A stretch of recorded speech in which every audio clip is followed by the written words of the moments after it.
Coming up on tonight's episode of Faith versus Culture, we're going to talk about deconstructing your faith. Does it have to lead to deconversion? We'll have that conversation with Sean McDowell coming up next. To have sex before you marry is a bad idea. Don't tell me there's no such thing as gun violence. That just depends on your definition of when life begins. There are problems of sin and habit that cannot be solved outside the person of our Lord Jesus Christ.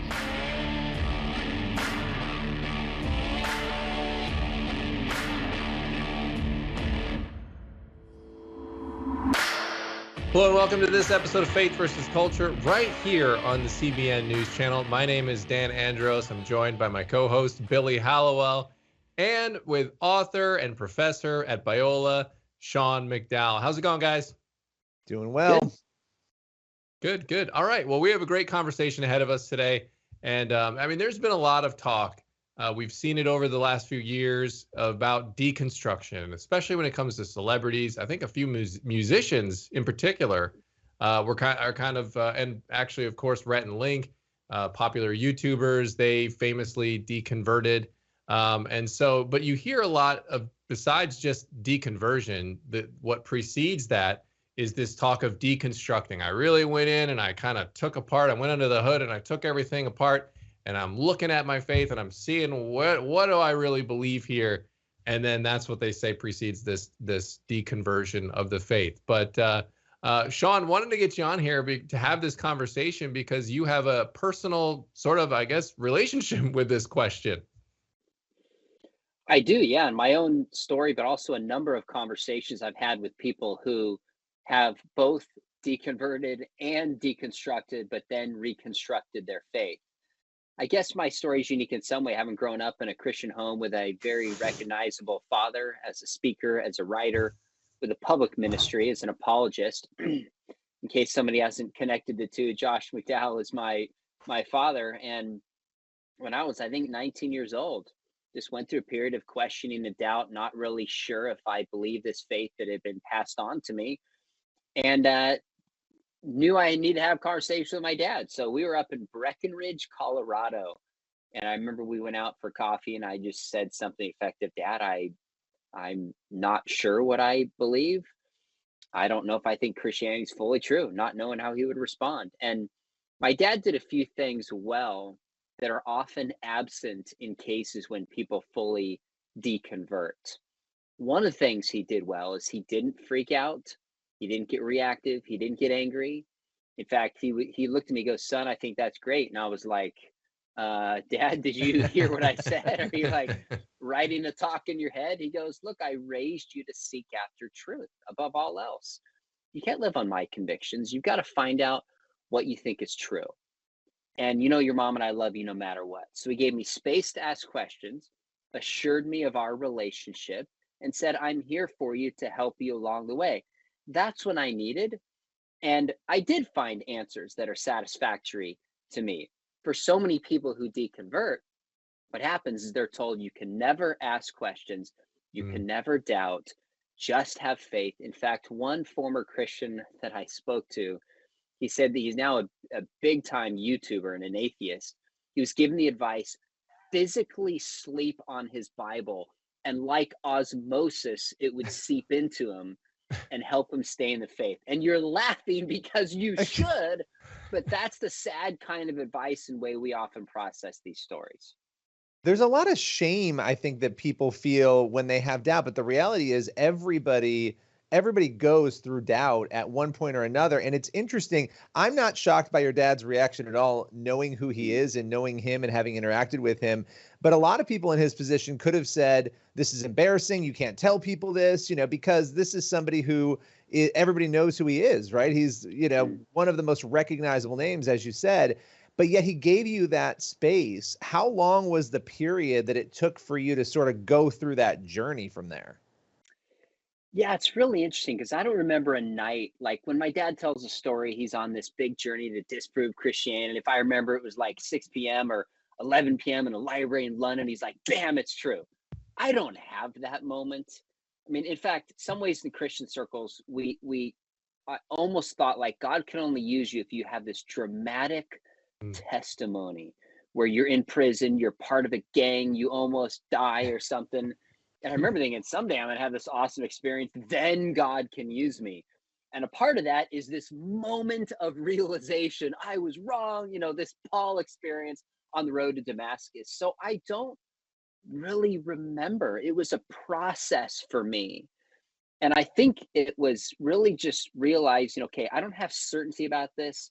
I can live with doubts, was a part of just deconstructing, I think, a simplistic faith that I had had and really opening up the door to a lasting, real faith. And I think along that journey was also a real genuine experience of grace for me.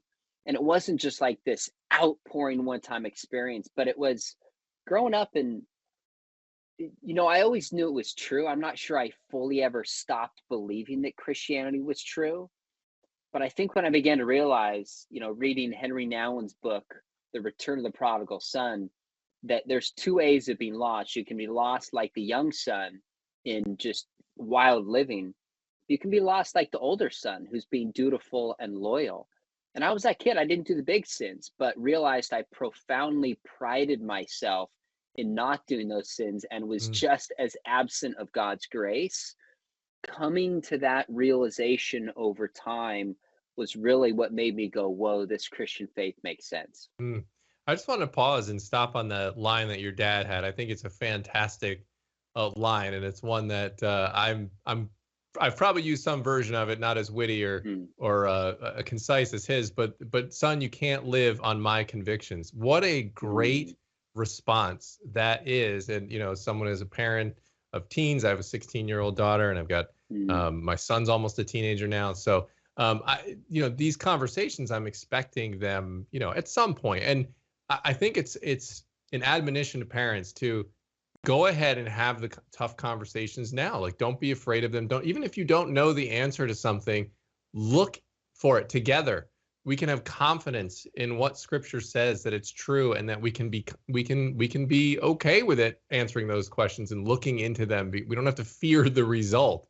So I love that line from your dad. And you know what? Where that line came from is my father had planned ahead in his mind and practiced how he would respond if one of my sisters said, "Dad, I'm pregnant," or if I said, "Dad, I'm gay," or my sister says, "Dad, I don't believe in God anymore," or I said, "Dad, I'm not going to college. I'm going to get rich off this scam." Like whatever scenario you want to think of, he was trying to think through, how would I respond so he didn't react in that moment in a way of his own insecurity or issues, but was able to focus on me.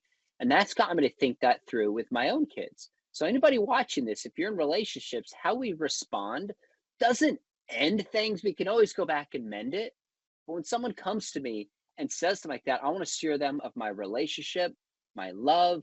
I want to listen, create a safe space. Then we can get to the issues down the road. And that's where I think he responded exactly the right way. All right, this is good stuff. We have more. There were three things you pointed to in your recent article here, Sean, and I think we just got through the first one here. So we want to tackle the rest, and we'll do that on the other side of the break. This is Faith versus Culture. Back in a second.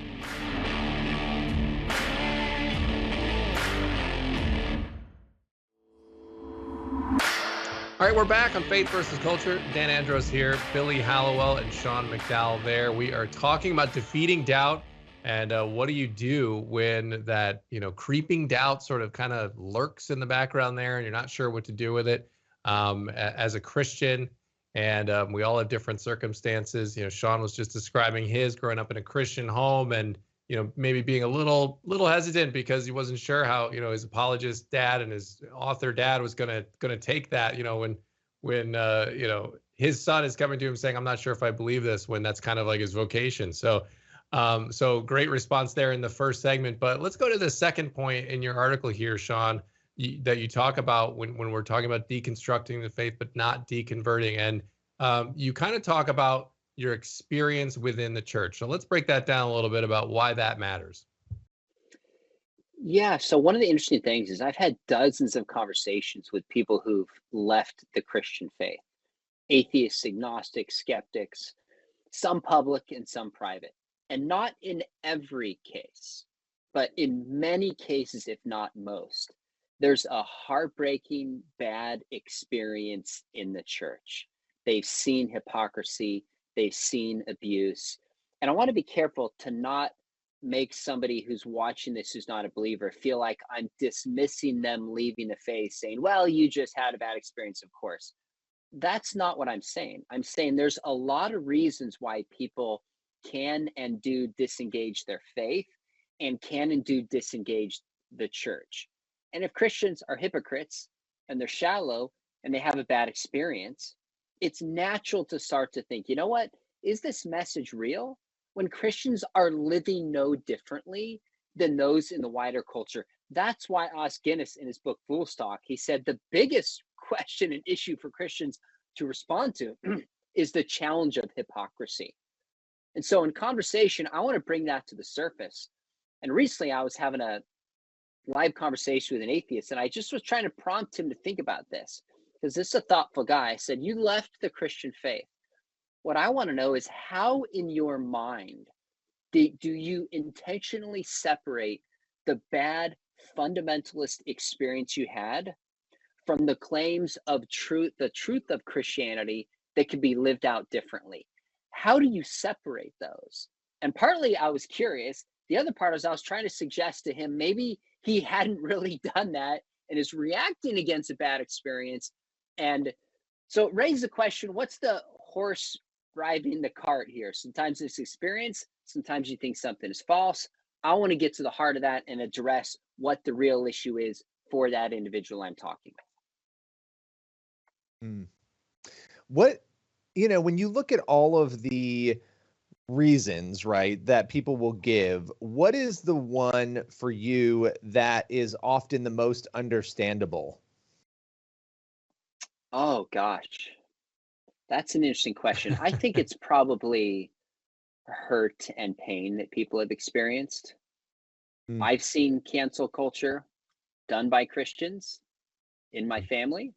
And I told a pastor this morning, I said, the un-Christ-like, unbiblical way that many Christians respond, I get it why people deconvert. Doesn't justify it, but I get it on a visceral level. So I think that one. On the emotional level of seeing how things affect people and how they feel and the anger and the frustration, you could understand how somebody would get to that place where they would say, I'm done and none of this is real. Even though, again, we're not excusing that, the understanding those emotions. Yeah, I get it. We Christians do not always live out what we say we believe, and we've got to clean up our own house first. So emotionally, I understand that issue, not intellectually. I'm not going to leave the faith, no matter how much hurt and pain is there, because I think it's true, and I think Jesus rose from the grave. But that's why I believe, and that's how my dad taught me to think about my faith. There's an awful lot of people who are told, come to Jesus and he'll make your life better. Maybe not in those words, but that's a theology they've adopted. And then all of a sudden their life doesn't seem better. So of course they're going to chuck the faith if that's a theology and experience that they have. Yeah, and I can open a little theological can of worms here, but when you're talking about deconverting, of course, there is one school of thought, theologically speaking, that you can't lose your salvation once you get it. And so somebody who may think they've deconverted, maybe they were never really actually fully believing in the first place. So when you're talking about these experiences, and why I bring it up is that maybe you don't really have yet a true believer. And so they're still evaluating all these things that are going on and what they're seeing in these experiences in the church, and bad experiences in the church and being canceled. And then, that's just the moment that just pushes them away, completely. So you're right. There's going to be difference over whether some people can lose the faith or no one can lose the faith. But recently I was having a conversation with a former youth pastor who left his faith. And I said, I'm interested. When did you know you were a sinner and cried out for God's grace and became a Christian? Take me back to that moment. He looked at me like a deer in the headlights. He goes, I didn't come to Christ because I was a sinner in need of redemption. I came to Christ because I was hurting and told that Jesus would make my life better. Wow.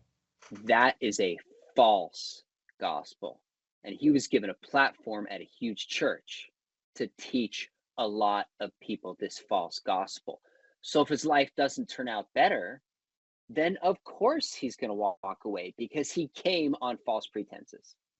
I mean, you see people in other countries going through the most unimaginable and horrific circumstances, right? And they're some of the most joy-filled, gospel-driven people. And I think what you just said, it just made that come to mind for me, because when I think about those people, they're able to have that peace and that joy because of their faith, and not on the promise that it's going to get better. Because guess what? For some of them, their lives may end, right? It may not get better. Their lives here on earth may end. But that's such an important distinction to draw out, what you just talked about. Well, I think so too. I think at the heart of it, a lot of people disengage the faith because of bad theology, because we've been trained to think you won't suffer if you follow Jesus. I'm like, just read the Bible, pick up your cross and follow me. James says expect to suffer. Hebrews says expect to suffer. First Peter says it. Jesus taught it. Paul wrote letters talking about this. It's a major theme in the scriptures, and there's a joy that we can have through that. But if we're not taught that deep theology and things don't go well, and it's natural for somebody to chuck their faith at that point, sadly. Yeah, it really is. And we have time for one more break here with Sean McDowell. And so I want to get to the last point in his article here on how we should tackle doubt and how we should approach it. So we'll do that on the other side of the break. This is Faith versus Culture. Back in a second.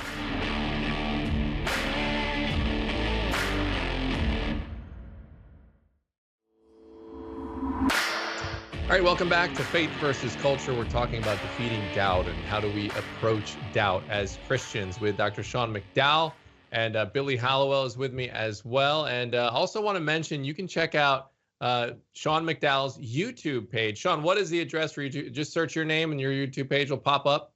Yep, that'll work.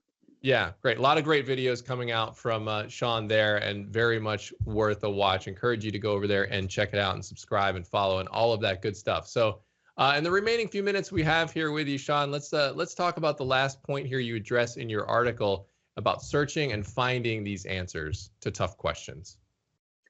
Yeah, so when somebody disengages their faith in almost every circumstance, and I mean deconvert, you almost always hear them say, it's because the Bible has contradictions. I don't think God exists, problem of evil, science and faith, exclusivity of Christianity, etc. It's almost always couched intellectually.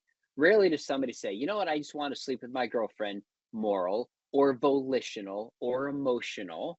But the reality is we're complex beings, and we have a lot of reasons that coalesce emotionally, relationally, volitionally, and intellectually. They're all at play.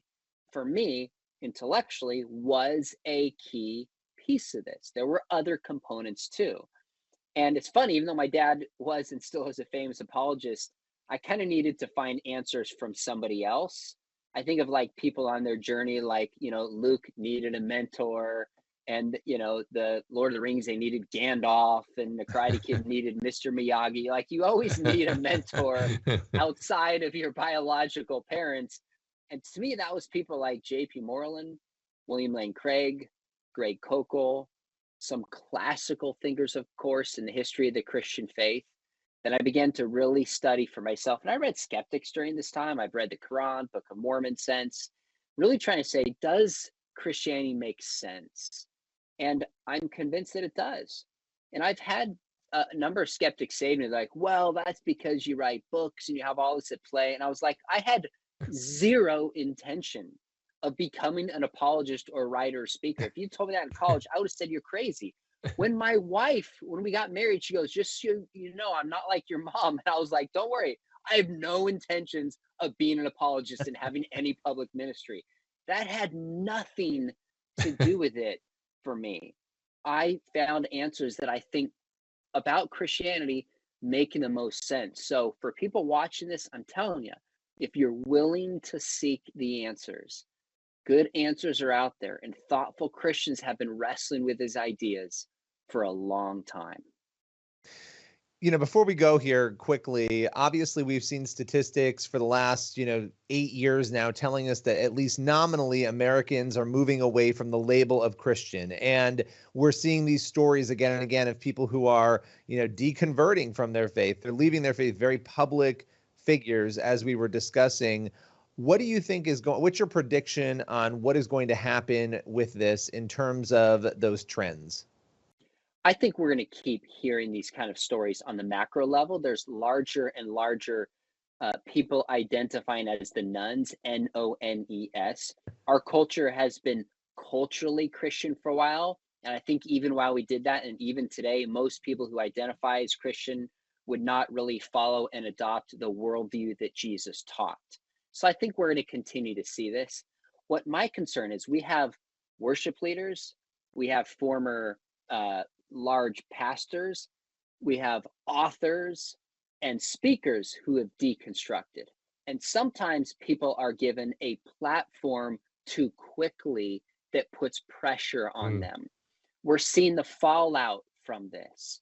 Well, now everybody can have an instant platform with just a TikTok video or a YouTube video or an Instagram feed.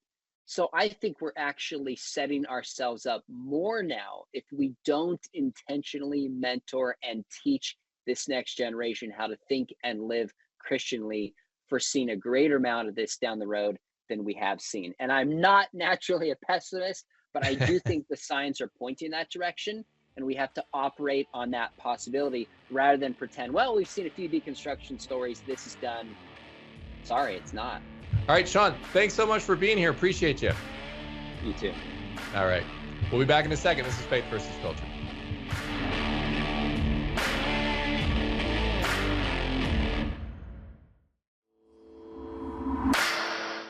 All right, that's all the time we have for this episode of Faith versus Culture. And Billy, it's always great having Sean on. There's just a lot of wisdom from Sean.